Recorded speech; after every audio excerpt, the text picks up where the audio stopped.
Hi everyone, welcome to my channel. I finally decided to share my relocation journey, how it happened. If you've been following my channel, I recently posted a video on receiving my PR card.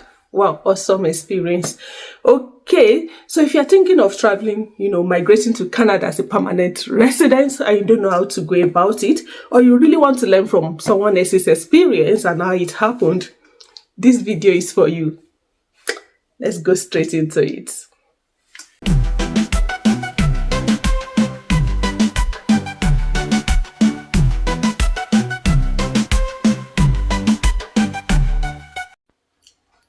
Hi everyone, welcome back. Okay, let me do a quick shout out to my subscribers. Okay, I think this is even worth celebrating. I recently hit 1,000 subscribers on this channel. Thank you so much to my amazing subscribers, my organic subscribers. It's been a long way coming, 3 years, and finally 1,000 subscribers. Thank you all so much. Thank you. I appreciate your support. And if this is your first time on my channel, this is your first time coming across my video, you are in the right place, I assure you.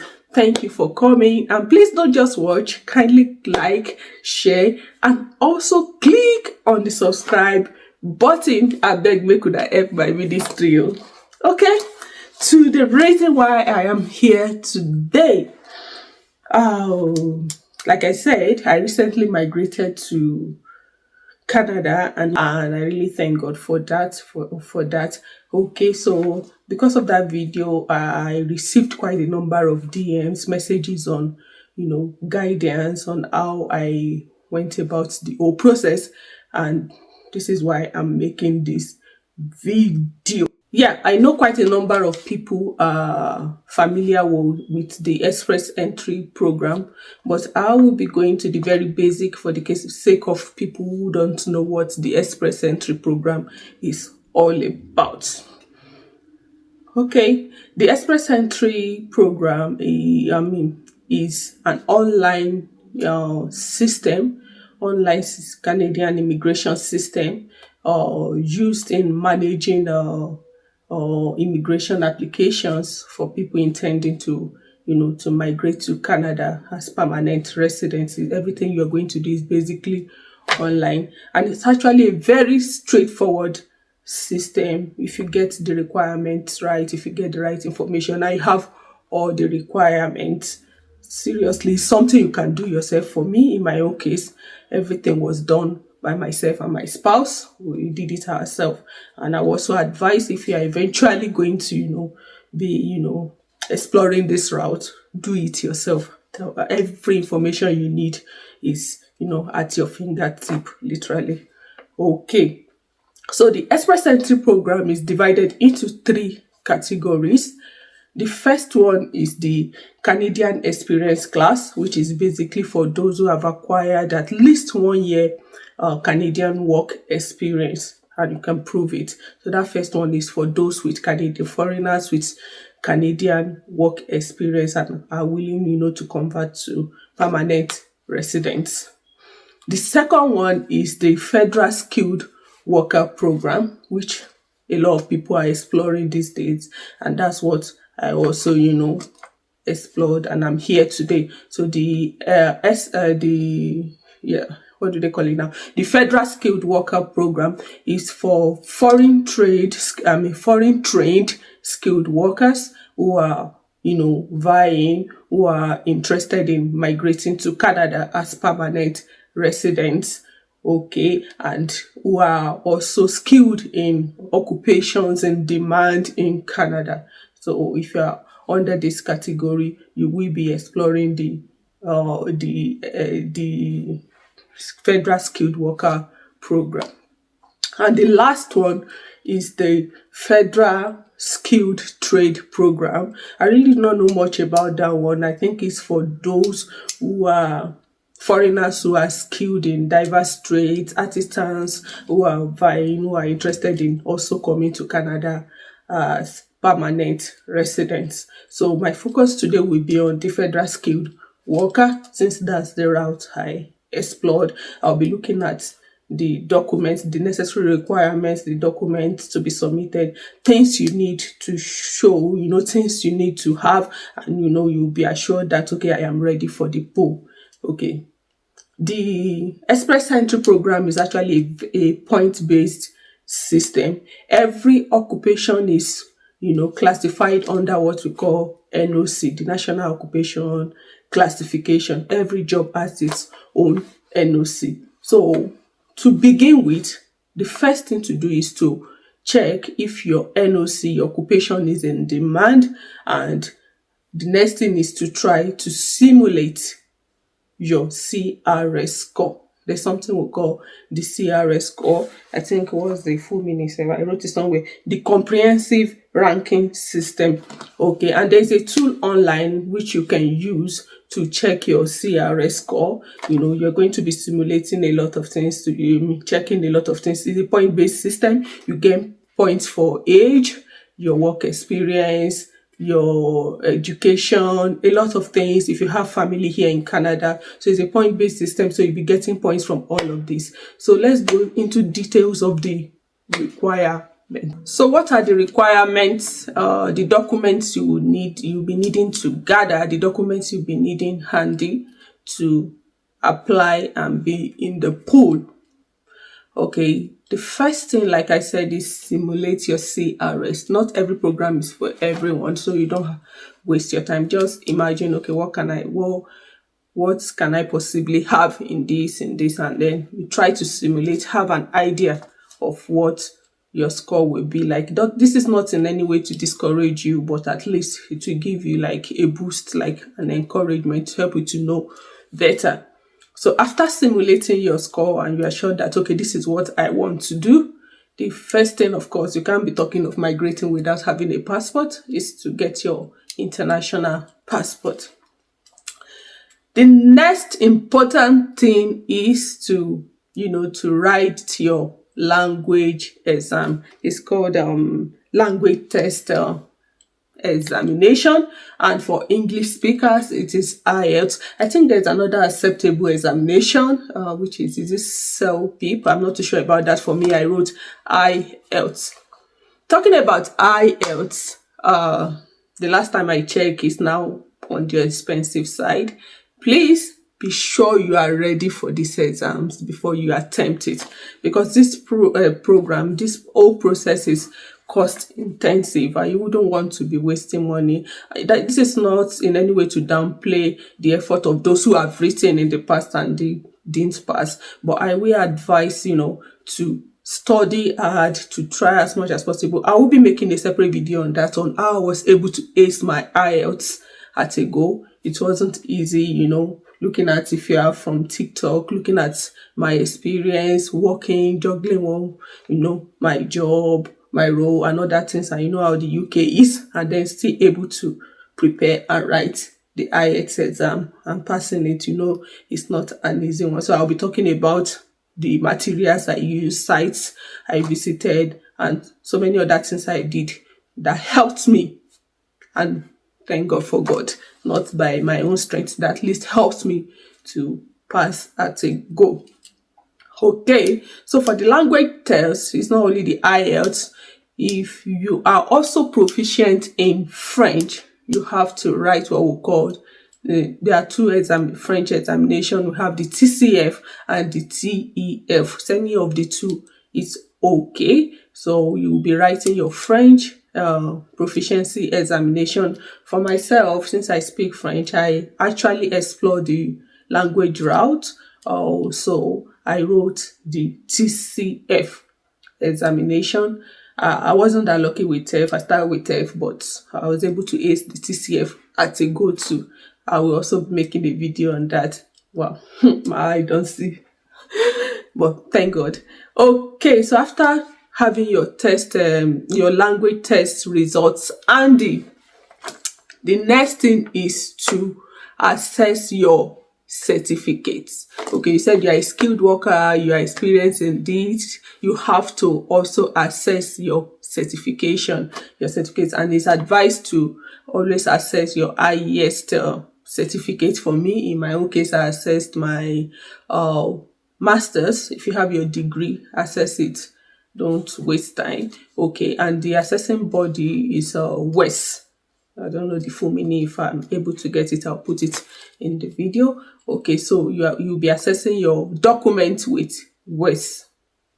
After assessing your document with WES, you'll be getting ready your proof of work experience. Like I said, it's a point-based system, so you'll be getting points for all of these things I've listed before, and you'll be getting points for your work experience. This work experience thing is very, very important, because you have to be proving why you chose that NOC, your occupation. You have to prove that, okay, you actually experienced, you have experience in this occupation. Please, I'll be pleading with you to be sure of the occupation you're choosing. Like, you be sure that you're going to be assessing, you are going to be getting a reference when you are invited.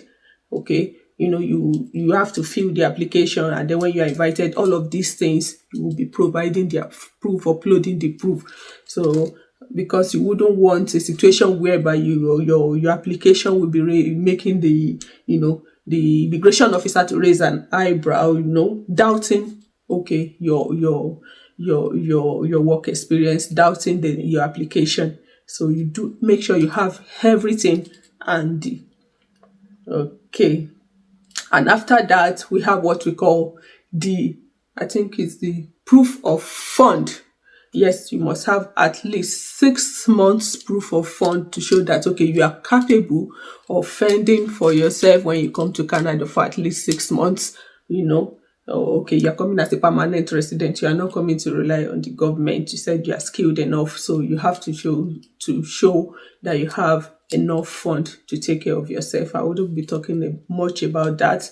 So try to get your proof of fund, and you'll be needing the evidence, maybe the document, statements, and all of that to show that you have it ready. At least 6 months statement of account, if I'm correct.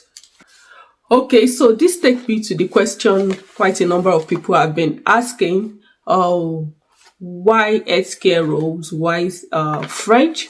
In recent time, from experience and from research, the express entry draw has actually been favoring roles in healthcare, education, the trade or related occupations, and much more French speakers.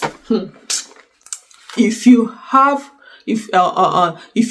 proficient in French, you have a very huge advantage here when it comes to the express entry. I think the last draw for the year 2025, as at the time I'm making this video, was in February, and massive, I think about 6,400. Let me check. I think I wrote it somewhere. Yeah, about 6,500 ITA is invitation to apply were issued. Like 6,500 persons were invited to apply and come to Canada, with as low as 428 CRS. If you have a minimum 428 CRS, you are eligible automatically. Wow, that is massive. In recent times, they've been requesting for other draws that I know of. They've been requesting for points as high as 800, 700, very high points, and that is why a lot of people that I know are beginning to go back to school, go back to class, to learn French from the scratch, just for the purpose of migrating to Canada. That's really a tough one, but if you can do it, why not? It's actually worth it. It's not funny, it's not easy, but trust me, it is worth every effort you put into it. But of course, it's not everybody that can start learning French or learning the language from the scratch, and that is why people are looking at the healthcare roles, okay, because that also, the draw in recent time has been favoring healthcare roles, especially healthcare workers, and the CRS2 is low, not that low again, but it's still low compared to other occupations. And aside that, even if you don't have a high point, I think the last draw, about 500 ITA were issued, and minimum of I think 500 and 10 to 510 CRS was required. But even if you don't have up to 500, why are people prioritized? Why are people exploring the healthcare route? You have other opportunities while in the pool.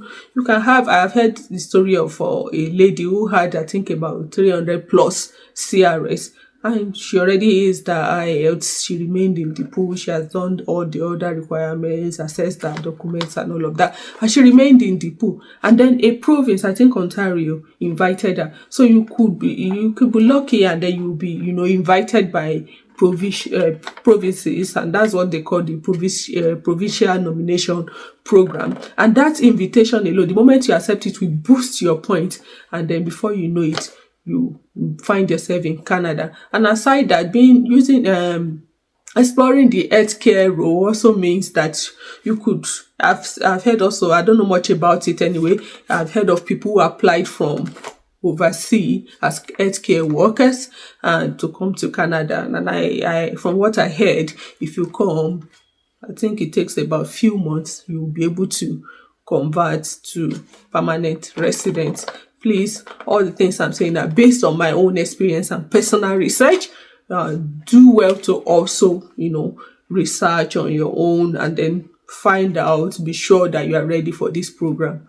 Okay, before you don't rely totally on my words, on my own research. Do your own too, and there's no knowledge that is a waste. Okay, so that is basically what you need. You'll be needing to enter the pool. You'll be needing your proof of fund, your certifications and assessments and all of that. And then you apply and be in the pool. And in this whole process, you need to activate your belief system. I'm not a motivational speaker, but seriously, you need your faith. You need to come along with your faith, with your positivity. And then by the time you have filled everything required and you are in the pool, then keep your fingers crossed, trust God, and then seriously, trust me, it's worth every effort put into it. Okay, so in my subsequent post, like I promised, I'll be talking about how I was able to prepare for my IELTS and the things I did to be able to at least put in the effort, and I was able to achieve the result I had. And then for the French exams, things I did differently, groups I joined, apps I downloaded, everything you need to know to be able to at least ace this exam. Okay, so this is where I will be stopping today. If you have followed me to this point, you are the real Odogu. Thank you so much for following, for watching, and please don't forget to subscribe to this channel, like this video, share it, and please always come back because I promise to make more content, sharing my experience in Canada. Thank you so much, and it's goodbye for now.